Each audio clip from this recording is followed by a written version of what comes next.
పెద్ద పెద్ద కంపెనీలు అలాగే పెద్ద పెద్ద ఫర్టిలైజర్ షాప్ వాళ్ళు అలాగే పెద్ద పెద్ద మండి ఓనర్లు అయితే సేద్యం చేయరు. ఎందుకైతే ఈ వీడియో తెలుసుకుందాం. నేను మీ ఆదర్శ రైతుని, మీకు అందుబాటులో ఉండే రైతుని. ఇంకైతే మెయిన్ గా 4 కారణాలు అయితే ఉన్నాయి. ఫస్ట్ వచ్చి రిస్క్, రెండోది వచ్చి లాభం, మూడోది వచ్చి క్లాష్ ఫ్లో అంటే రొటేషన్, నాలుగోది వచ్చి టైం. అలాగే ఈ 4 దాని గురించి డిస్కషన్ చేద్దాం. First risk. మనం సేద్యం చేసి మనకు పంట పెట్టినప్పటి నుంచి అయిపోయేంత వరకు పెట్టుబడికి ఎక్కువ వస్తుంది, మధ్యలో వర్షాలు వస్తాయి, అలాగే కరువు వస్తుంది, వాతావరణం అనుకూలించదు. దీని అన్నిటి వల్ల అయితే మనం 100% లాస్లోకి వెళ్ళిపోతాం. అలాగే వాళ్ళైతే లాస్ లేకపోరు, ఎందుకంటే వాళ్ళకి సంవత్సరం అంతా సీజన్ అయితే ఉంటుంది. ఎందుకంటే లాభం వచ్చి నష్టం వచ్చిన వాళ్ళకి సంబంధం లేదు రైతుకి. వాళ్ళకైతే నష్టాలు లాభాలు అయితే పోతా అంటారు, పరిస్థితితో సంబంధం లేకుండా. రెండోది లాభం.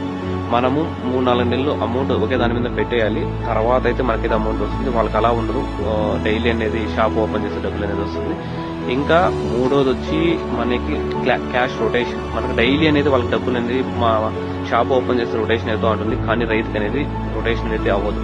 నాలుగోది వచ్చి మనకి టైం. రైతుకైతే మన పంట పెట్టినప్పటి నుంచి 4-5 నెలలు అయితే వెయిట్ చేయాలి, మళ్ళీ మన డబ్బులు తిరిగి తెచ్చుకునేకి.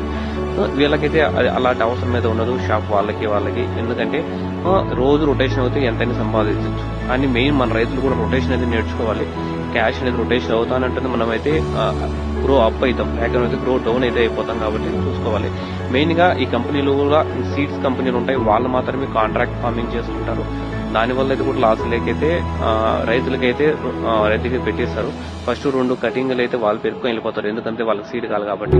తర్వాత మిగిలిన కటింగ్ అయితే రైతు అయితే పెరుగుకుంటాడు. ఈ విధంగా అయితే ఉంటుంది. పెద్ద పెద్ద కంపెనీల వాళ్ళు సేద్యం చేయాలనుకుంటే వాళ్ళే 100 ఎకరాలు 200 ఎకరాలు తీసుకొని సేద్యం చేయొచ్చు, కౌలుకి కానీ లీజుకి కానీ తీసుకుని. కానీ వాళ్ళు చేయరు, ఎందుకంటే వాళ్ళకి లాభమే రావాలి, ఎప్పుడు నష్టం అనేది వాళ్ళకి అవసరం లేదు. రైతులకైతే చిన్న వాళ్ళే మనమే సేద్యం చేస్తాం, నష్టాలకైతే వెళ్ళిపోతాం. Okay, thank you.